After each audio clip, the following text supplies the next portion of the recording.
Good day. If you remember, in the last class, I have been talking about the Victorian age in detail, okay, about the historical events that were happening at that time, the Reformation, the changes, the transition, the clash between religion and science, all these things I have mentioned. And I also told that by the end of this Victorian era, this idea of empire started to collapse.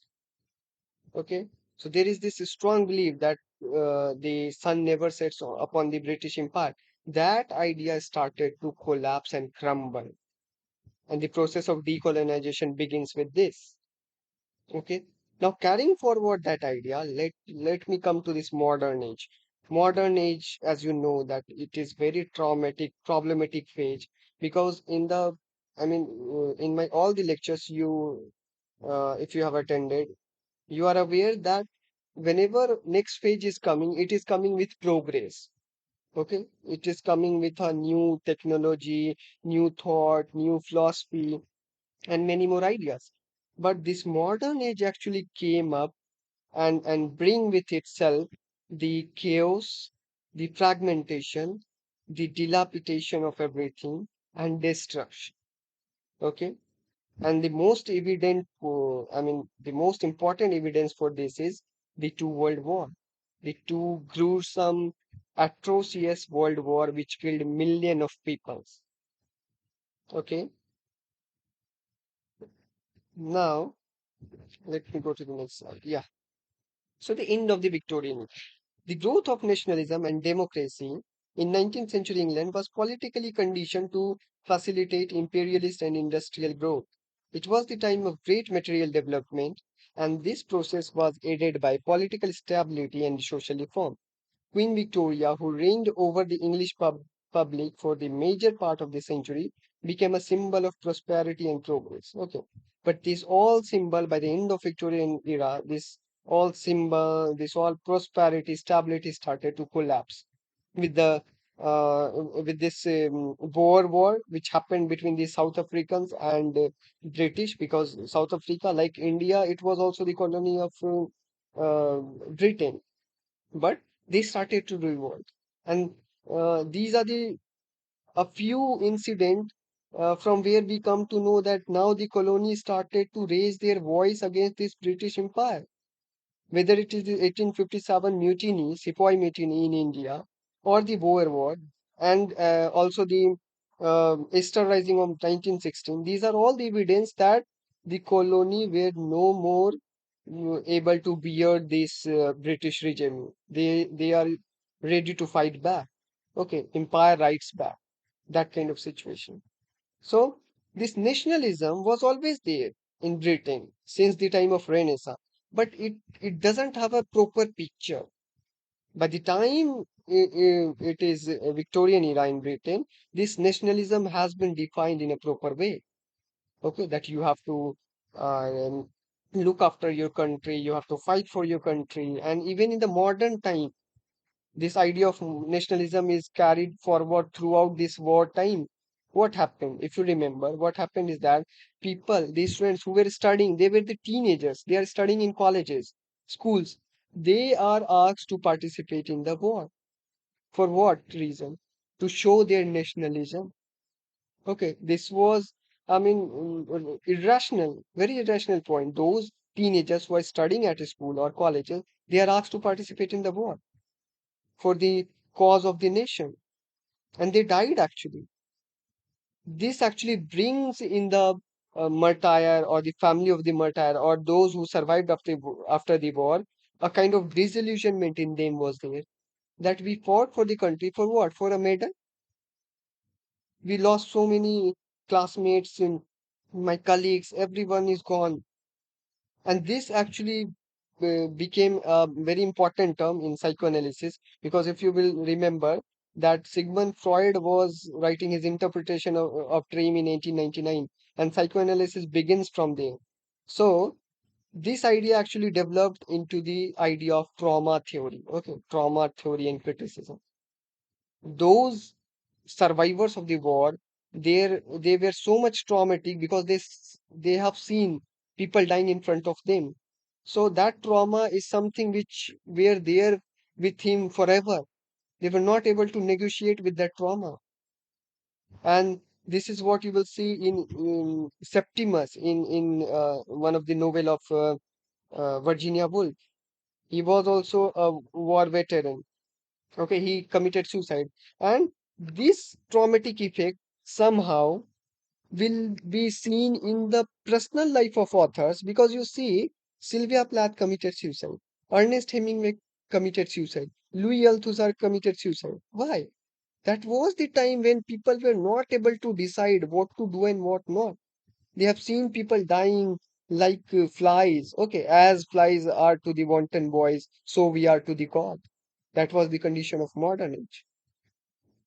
So politically, the parliament had grown stronger, and the two political parties shared power in a democratic experiment that was seen as a model by the other countries of the continent. The Whig and the Tory parties had been transformed into the liberal and conservative parties. Okay, these Whig and Tory will later become liberal and conservative. Later on, you will see a new party will evolve, the Labour Party. Okay, and Margaret Thatcher will become the Prime Minister of Britain. The idea of nationalism was invoked by the French revolutionaries when they claimed that it was the nation and not the king which was the source of sovereign authority. The idea of nationhood and nationality was not new. During the Elizabethan age, the spirit of nationalism contributed to the creation and sustenance of the Tudor myth and brought together the English forces in their fight against the Spanish Armada. But then the idea of nationalism were never fixed. Okay, as I have told you, it was never fixed at that time. It was fixed when? During the time of Victoria. And that same idea of nationalism collapsed and crumbled with the rise of modernism. Then what? If one of the celebrated characteristics of Victorian age has been the conflict between faith, doubt, industrial growth, and Darwinism were equally potent factor in social and cultural life. I told you about social Darwinism. Darwinism challenged the idea of challenged the Orthodox Church. Okay, for the first time, it said that we human beings are actually the evolved form of chimpanzee or ape. We are not made by God. God is not our creator. Darwinism conditioned the Victorian public to respond to a culture of polemics and inaugurated one of the important dualities, that of science and religion. Okay, so this idea further manifested during the modern age. How? See, what happened is that many people died during the First World War, during the Easter Rising, during the Boer War, and many people become homeless all of a sudden with the 1929 economic crisis in um, America. So this all made them a kind of atheist. Okay, people started to think that if God is there, why is not saving us? Why we are dying? Why everything is collapsing in the society? So their faith started to flicker from that time onwards. It started to flicker from the Victorian age, but by the time it reached the modern age, they most of the people started to convert into atheists. Okay, the now the collapse of the empire and the decolonization did not happen overnight. 19th century imperialism was characterized by the exploitation of racial inequality, economic subjugation, and a tacit anti native bias. For more than a century, the colonies had served as important sources for the generation and supply of raw materials and then markets for the finished goods manufactured in India. Education and enlightenment brought with it an awareness of the ideals of liberty, equality, and the right to self determination. Okay, now see, education, the condition of education was very poor in Britain and all of its colonies. But once they started to educate the people, they thought that we will educate them, we will civilize them, and we will use them for us. But what happened is that this education gave them this three great terms: liberty, equality, and fraternity. And that actually become a kind of nemesis for the British Empire. People started to become aware that we are exploited. We need to rise against them. And one of the example is French Revolution, American Revolution. People, made those revolution as a base and started to revolt again against this British Empire. The idea of the self-determination was initially associated with the process of decolonization, but its germ lies in the upsurge of the nationalism in many of the colonies, which intensified towards the end of the 19th century. Then what happened? The dawn of the 20th century. So, modern age comprises of two parts. First part is ruled by Edward VII from 1901 to 1910. This was relatively a peaceful period in comparison to the next period of George V. It was during the reign of George V from 1910 to 1936 that everything started to collapse. The First World War from 1914 to 1918, the Easter Rising 1916, the Irish Revolution 1919, the collapse of the stock market 1929. Everything started to begin here only during the reign of George V. So the Edwardian and Georgian era witnessed far-reaching changes that were never seen by any previous period in human history. The Edwardian era, which coincided with the first decade of the century, proved to be the last period of relative peace before the world was ripped apart by the terrible World War in 1914.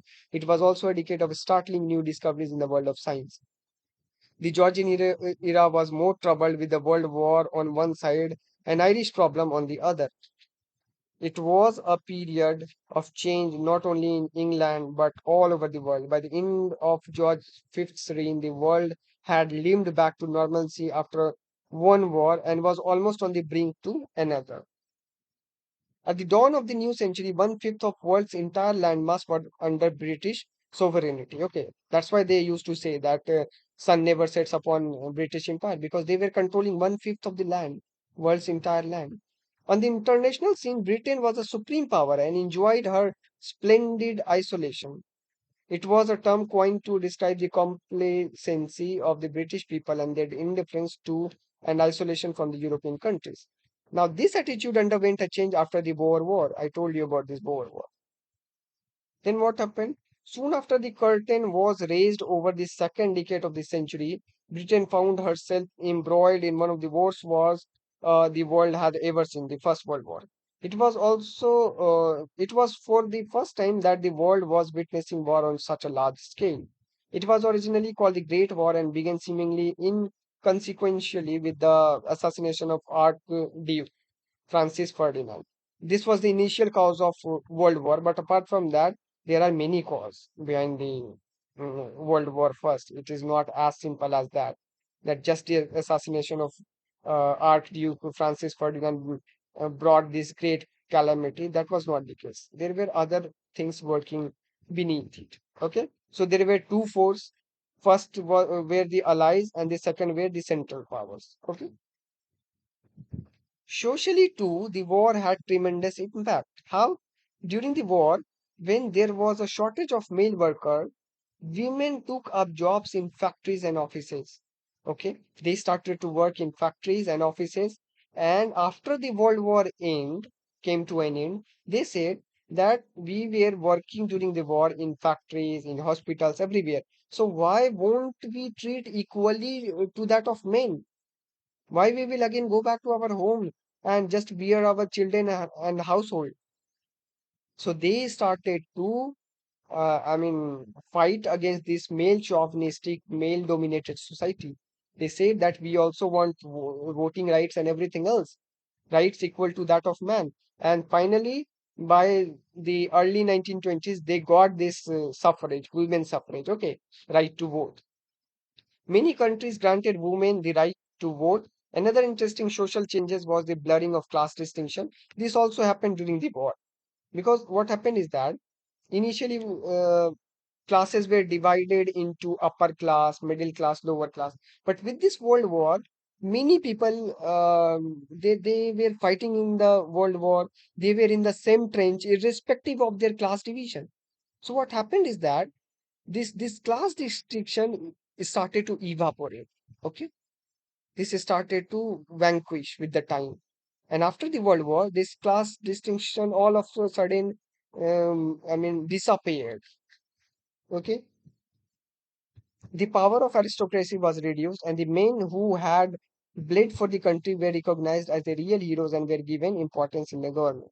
There was also a change in the attitude of the people towards life in general. Their belief in superiority of the civilization of Europe was shattered forever. I told you that social Darwinism actually justified that why this British regime is ruling over all the colonies. But that idea of superiority collapsed after the First World War, because earlier they used to think that we are the superior civilization. That's why we are ruling other nations. But if you are so superior civilization, why you are killing so many of people during the World War? Is it a sign of civilization, or is it a sign of barbarousness? They turned into mad persons. Okay, killing each other for the sake of land, or for the sake of war, for the sake of false glory. So the, that idea of superiority of the civilization of Europe was shattered forever. Then Sigmund Freud came up with this idea of dream interpretation in his the interpretation of dreams in 1900, and also the idea of id, ego, superego, the idea of projection, sublimation, Oedipus complex. Many more ideas were associated with Sigmund Freud. Now, what happened between the two world wars? The time between 1924 and 1929, when the Conservatives held the reign, was a green period in England. Trade had declined drastically, and the problem of unemployment became more serious. Due to the decline in the demand for coal, miners suffered greatly. Mine owners decided to lower wages since the cost of production had gone up. This led to a miners' strike. They were soon supported by railwaymen, transport workers, and engineers. A general strike of all trade unions was declared in 1926. Okay, strike because they were not paid as per their working hours. It was the wrong time for the Labour Party to assume power. Economic conditions had not improved, and to make matters worse, a crash in the New York Stock Exchange in 1929 led to a depression which engulfed the whole of Europe. Okay, this is also known as the Great Depression of 1929, in which the people who were kind of billionaire today, they became, I mean, rag pickers by the next day. That was the condition of America because of this financial crisis. Soon after World War First ended, the Irish problem became explosive. In 1919, the Irish leaders declared Ireland independent. Bitter fighting followed between the Irish rebels and a special British police force. Both sides committed a lot of atrocities till George V pleaded for an end to hostilities. A settlement was reached in 1921 in which Southern Ireland agreed to become a British dominion. Okay, Southern Ireland accepted the British dominion, but the northern one, um they actually call themselves the New Dominion, and they call themselves the Irish Free State. Okay, they declared themselves free from the British regime. Now, between the wars, what happened? Between the two world war, great economic depression, I told you about this, happened in America in 1929, and this has a very huge impact upon all the European nations. Suppose even now, if India's stock market will face a crisis, so all the European nations will also feel the heat of the same. So stock market and this depression in stock market is associated with all the countries. A diversity of ideologies you will see between the war.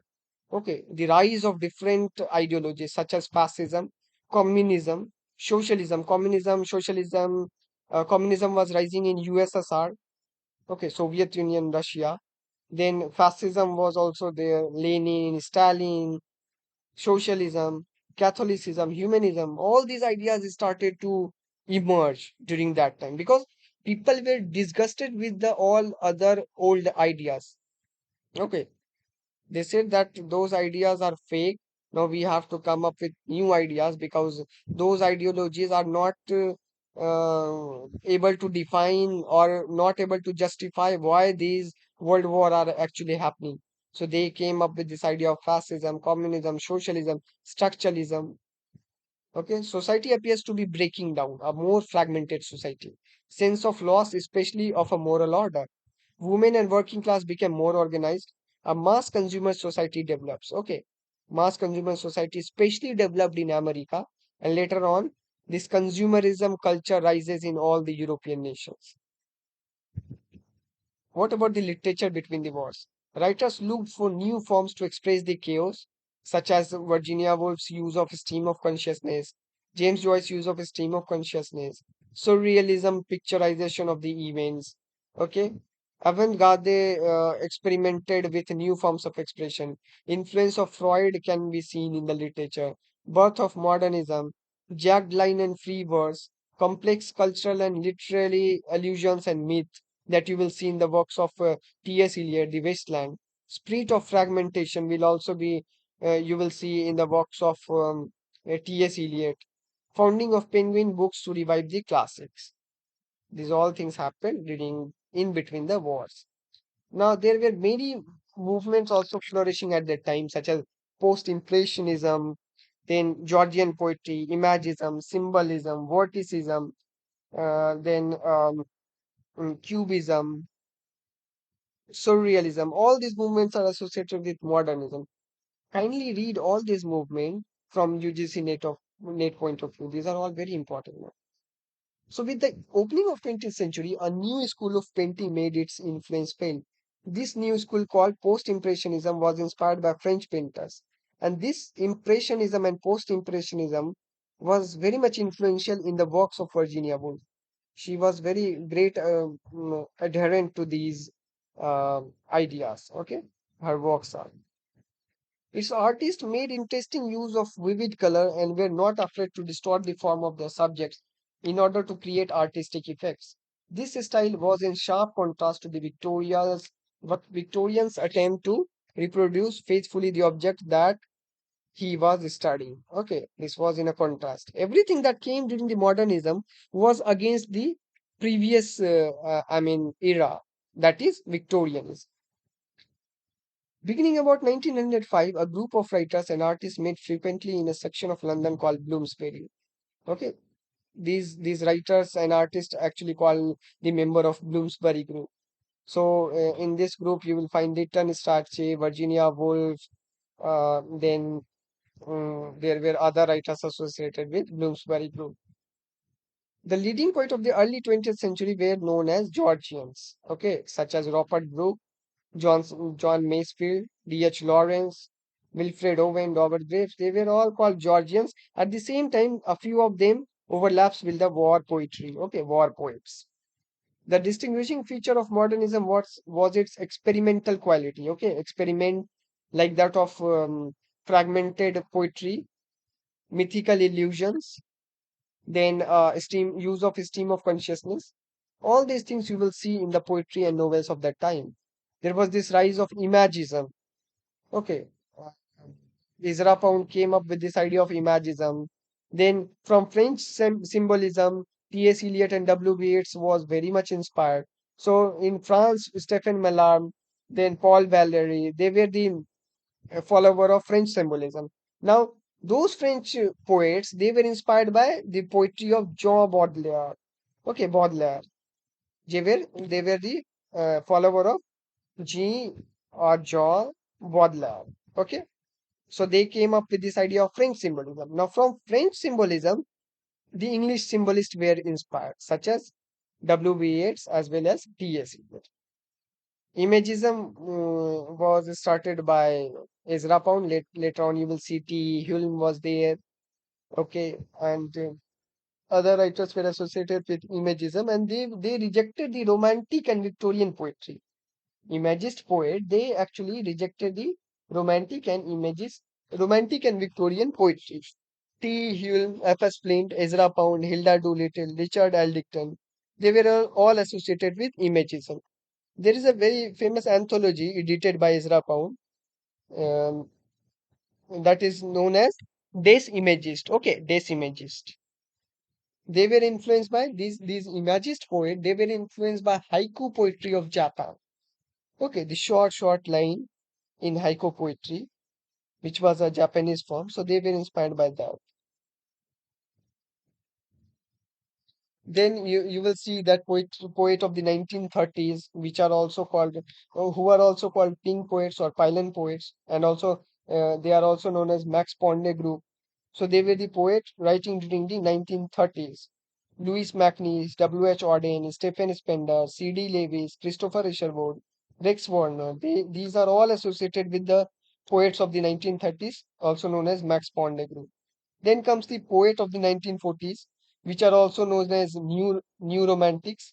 They are also known as new apocalyptics. They are also known as surrealist. So, who were the figure associated with the poetry of 1940s? Dylan Thomas, David Gascoigne, Hook Davis, Henry Trees, Granville Barker. These all figures are associated with the new apocalyptics or new romantics or surrealist. Then comes the movement group of 1950s. They are known as the movement group, and they were writing during the 1950s. So Philip Larkin, Tom Gunn, Kingsley Amis, Robert Conquest, Donald Dave, Elizabeth Jennings, J.D. Squad, DJ Enright, they were all the important figures associated with the movement group. Then comes the group, okay, who were writing during the 1950s and 60s. They are known as the group only, simply the group, okay. So Ted Hughes, Peter Potter, George Macbeth, Peter Redgrove, Alan Brown Jones, Jeff Knott, Bob Cobbing, Tony Lopez. These are all the important figures associated with the group. And Ted Hughes is very important, poet associated with the group, writing during the 1960s and 70s and even 80s. He was poet laureate of Britain from 1984 to 1998. He was also the husband of Sylvia Plath, the same Sylvia Plath who committed suicide. So the Irish literary movement, also known as the Irish Renaissance or the Celtic Renaissance, began during the late Victorian age. It tried to revive the dying Gaelic language and early Celtic history and literature. It led to the founding of Irish National Theatre known as the Abbey Theatre of Dublin. Okay, so Abbey Theatre of Dublin is very important because if you will see the modern dramatists, you will find most of the names are associated with Ireland. Most of the major playwrights, such as J.M. Sean O'Casey, W.B. Yeats, all the important dramatists are actually from Ireland. So Irish plays were flourishing at that time. And Abbey Theatre of Dublin, created by um, W. Yeats and other founding members, is very important. It plays a very key role in the coming up of this Irish revival. Okay, now they were bringing a change. They were bringing the old Celtic Renaissance. So, if you remember, in my very first lecture, I told you that the native people of Britain during 450 and even before that were the Celtic people. Ireland has somehow some lineage with this Celtic movement. Okay, that's why they came up with this idea of Celtic Renaissance.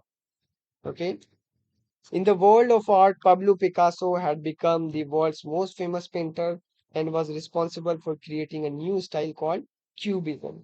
In music, a whole new form called jazz became a rage. So my turn is over. Now your turn to interview me. What question would you like to ask me? These are actually more or less these are the things that were happening. The historical events I told you were happening during the modern age.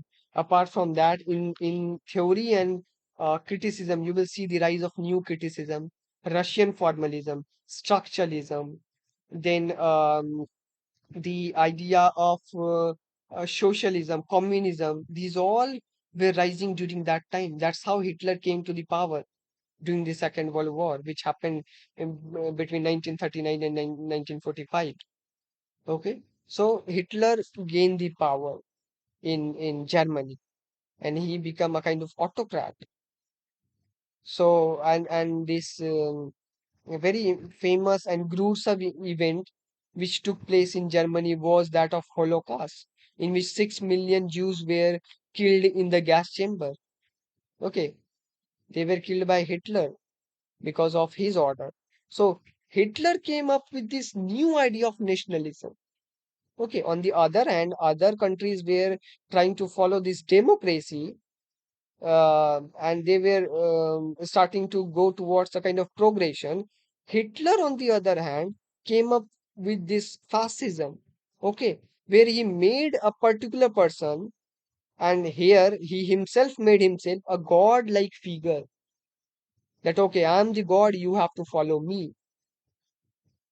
Okay, he came up with this idea of fascism. Now in Russia, Stalin became a god-like figure. USSR Russia. Okay, that time it was not Russia but USSR, Soviet Union Russia. So he became a god-like figure in Russia. Okay, people started to worship him. So such autocrat were rising during this modern age. So can you believe that these European who claim themselves as a civilized, nations, they came up with this idea of autocratic government and started to butcher people in the name of nationalism. Such a barbarous and heinous crime were going on all over the world, full of chaos. Germany, means after the loss of this World War, Germany was almost finished. Okay, it took so much of time to rise back. But USSR, on the other hand, was very powerful. It became more powerful after World War II. The two main superpower that were available after World War II were the USSR and the America. Britain was nowhere. That is the reason why by 1960s, Britain almost lost all his colonies. Nigeria, Africa, India, Canada, Australia, everyone started to demand freedom and they got it. This was the condition of Britain. It was completely collapsed. Everything was shattered down here. On the other hand, America as well as USSR, they were flourishing. And when I will be talking about the postmodern section, I will talk about how they emerged as the superpower and their fight continues from 1945 until the disintegration and fall of Berlin Wall in 1990. Okay, until the disintegration of Russia, there was this Cold War happening between America and USSR, and the world was living in a kind of in a very traumatic situation. They were facing, they were under the threat of nuclear war every now and then. So that was the condition of England at that time and the European nations. I will talk about it in detail in the next class. Thank you.